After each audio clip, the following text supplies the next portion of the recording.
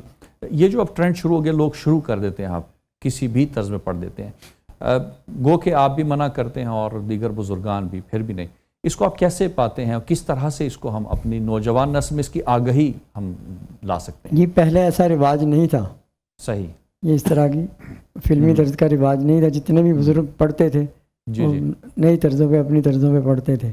لیکن اب یہی ہو گیا ہے, جیسے زیدی صاحب فرما رہے تھے کہ اب بے شمار لوگوں کے بارے میں پتا ہے کہ وہ گانے کی طرز پہلے سلیکٹ کرتے ہیں, کلام اس وزن پہ بعد میں لکھتے ہیں. صحیح.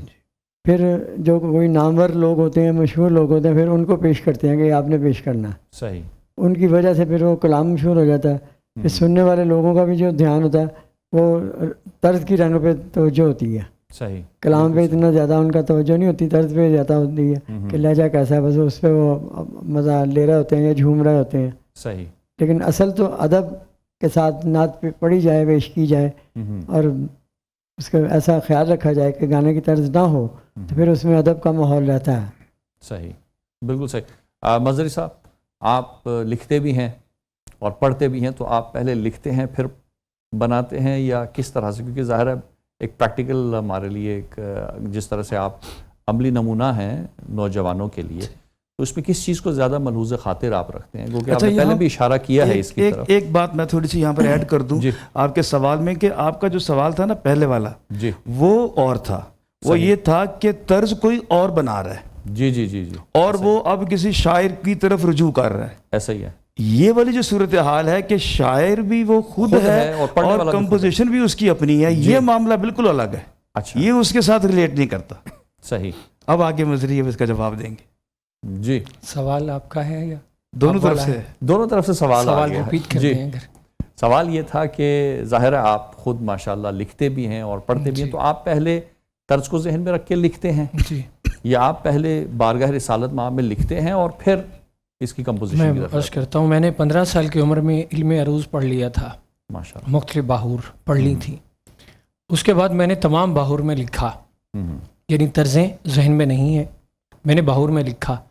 پھر میرا بچپن سے ایک مشغلہ ہوتا تھا کہ میں نے اگر کوئی موسیقی بھی سنی ہے اور اگر وہ موسیقی بہت معروف نہیں ہے, اگر کوئی ایسی طرز ہے جس کا تعلق بہت پرانی ہے کسی ایسی آئٹم سے, ایسی چیز سے ہے کہ جس کا تاثر ہی نہیں جاتا کہ یہ کوئی قوالی ہے, کوئی گانا ہے یا کوئی گیت ہے, کوئی بھی چیز ہے, تو وہ میں نے یہ دیکھنا کہ یہ کس بحر میں ہے, اس بحر کی طرز کو اس وزن کے نیچے لکھ لینا. مثال کے طور پہ بحر رمل ہے, بحر رمل کا وزن ہے فاعلاتن فاعلاتن فاعلاتن فاعلون. صحیح. اب بحر رمل میں کوئی ایسی چیز جس کی طرز بہت خوبصورت ہے, وہ میں نے سنی, وہی طرز کا حوالہ دے کے وہ میں نے مصرع لکھ لیا کہ بحر رمل کو یہ بھی طرز لگتی ہے, یہ بھی طرز لگتی ہے, خفیف کو یہ لگتی ہے, مضارع کو یہ لگتی ہے, مدید کو یہ لگتی ہے, رجز کو یہ لگتی ہے, حزج کو یہ لگتی ہے.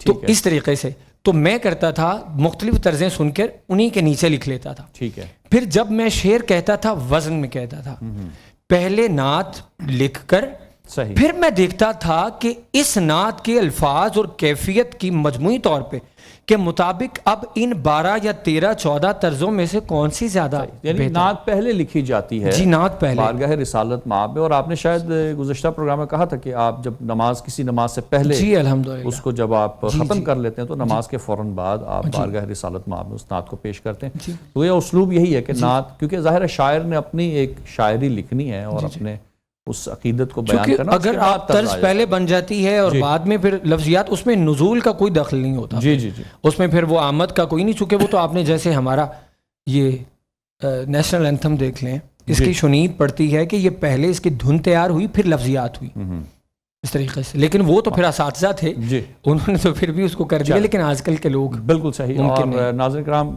یقیناً لازم ہے کہ ایسی چیزوں سے پرہیز کریں کہ جو گانے فلمی گانے اور ان طرزوں پہ جائے اور جو صحیح عقیدت ہے جس کی بارگاہ میں پیش ہو رہی ہے اس ذات کو اپنے ذہن میں رکھے انسان نعت کو بیان کرے. چلتے ہیں ایک بریک کی جانب, واپس آ کے پھر ہمارے دوسرے کنٹیسٹنٹ ان سے ہم نعت سنیں گے.